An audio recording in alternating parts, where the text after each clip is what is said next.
बिस्मिल्लाहिर्रहमानिर्रहीम। अस्सलाम वालेकुम। इस्लामाबाद टॉक्स के एक और व्लॉग के साथ आपकी खिदमत में हाजिर हैं। आज का व्लॉग भी एक अहम मौजू पर है, बल्कि अहम मौजूआत पर हैं।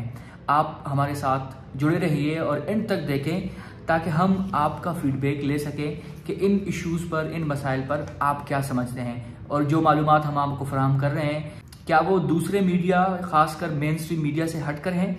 तो सबसे पहले आज के व्लॉग में हम बात करेंगे तहरीक लब्बैक के जो वकील हैं एहसान आरिफ साहब, उसने जो इंकशाफात की है उसने सबको हैरान कर दिया। तहरीक लब्बैक के कारकुनों के साथ कौन सा सलूक रवा हो रहा है, खास तौर पर सानिहा मुरीद के बाद। वो आज लाहौर हाई कोर्ट में पेश हुए, उन्होंने जो इंकशाफात किए हैं, वीडियो तो हम नहीं चला सकते लेकिन उनके बयानात के चंद अहम जुमले हम आपके साथ शेयर करेंगे।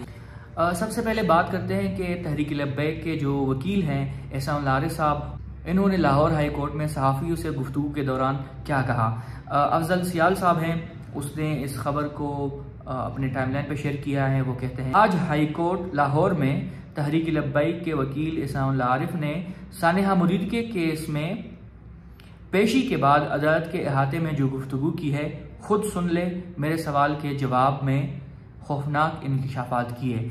ये जो वीडियो है वो हम आपको नहीं चला सकते कॉपीराइट इशू के हवाले से, लेकिन इस बयान को माजिद निज़ामी साहब ने अपने अकाउंट पे लिखा है। वो कहते हैं कि मुरीद के ऑपरेशन में मरने वाले तहरीक लब्बैक के हशमतुल्लाह की मैयत इसके घर वाले तदफीन के लिए ले जा रहे थे। मकतूल के बहन भाइयों को गिरफ्तार करके इन पर तशद्दुद किया। पुलिस तशद्दुद से मकतूल की एक बहन का हमल ज़ाया हो गया। ये सब डॉक्यूमेंटेड है। एक मुकदमे में जमानत के बाद दूसरा मुकदमे में उठा लिया गया। लाहौर हाई कोर्ट में तहरीक लब्बैक के वकील एहसान आरिफ का दावा। इसको मैं चेक कर रहा था, लेकिन जाहिरी बात है वो वकील हैं, एक रिस्पॉन्सिबल शहरी हैं और सबसे बढ़कर वो हाई कोर्ट के अहाते में ये बात कर रहे थे, पेशी के बाद ये बात कर रहे थे सहाफ़ियों के साथ कि ये किस तरह का जुल्म है। आप इससे अंदाज़ा कर लें कि आप एक मुकदमा बनाते हैं, हाई कोर्ट या दूसरे जो कोर्ट हैं वो उसको बरी कर देते हैं, आप दूसरे मुकदमे में उसको नामजद कर देते हैं, और फिर जो मकतूल की लाश के साथ इन्होंने जो तौहीन-आमेज़ रवैया रखा, ये हरगिज़ नाकाबिल कबूल है। हमारे यहाँ जंग में भी हम किसी मुर्दे की या किसी लाश की इस तरह की बेहुरमती नहीं करते जिस तरह की बेहुरमती इस खबर में रिपोर्ट हुई है। एहसान आरिफ साहब जो दावा कर रहे हैं, उम्मीद करता हूँ कि इदारे और जो मुतल्लिका हुकाम है वो इसका नोटिस लेंगे और जिन्होंने भी इस तरह की कोताही की है उसको ज़रूर सज़ा देंगे, क्योंकि एहसान आरिफ साहब जो है वो ख़ुद वकील हैं और वकील की जानब से जब इस तरह की बात सामने आती है तो लाजमी बात है कि इस पर एक्शन लिया जाए।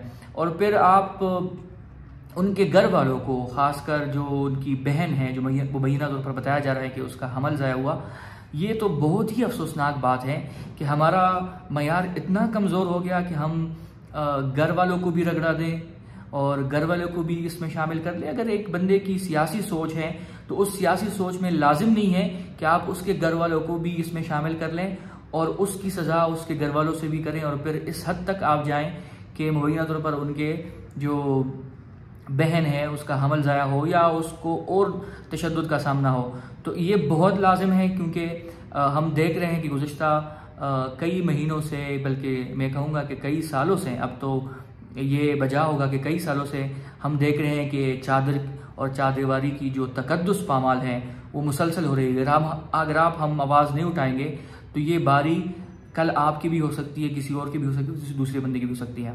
आपका किसी बंदे से इख्तिलाफ है, कानून के मुताबिक उनके खिलाफ कार्रवाई करें, और खुसूसन जब उनके घर वाले, उनके सियासी नज़रियात जो भी हो, उनके जो मजहबी रसूमात हैं, मजहबी नज़रियात हैं, वो जो भी हो, उससे हट के आप उस शख्स की सज़ा उसके घर वालों को नहीं दे सकते थे। ये बहुत ही इंपॉर्टेंट था और आपके इल्म में लाजमी था। और जितने भी अगर हुकाम इसको देख रहे हैं, इस पर लाजमी एक्शन होना चाहिए कि जुल्म की इंतहा है, इस हद तक आगे हमें नहीं बढ़ना चाहिए। ये खबर सुनकर बहुत दुख हुआ और अभी भी मैं समझता हूँ कि इस तरह नहीं करना चाहिए। अगर कोई एक शख्स ने कानून की खिलाफ वर्जी की है तो उस एक शख्स के खिलाफ कानूनी कार्रवाई होनी चाहिए, ना कि उसकी सज़ा आप पूरी फैमिली को दे दे, खासकर बहनों को। और इसी आड़ में आप चादर और चारदीवारी का जो तकद्दुस हैं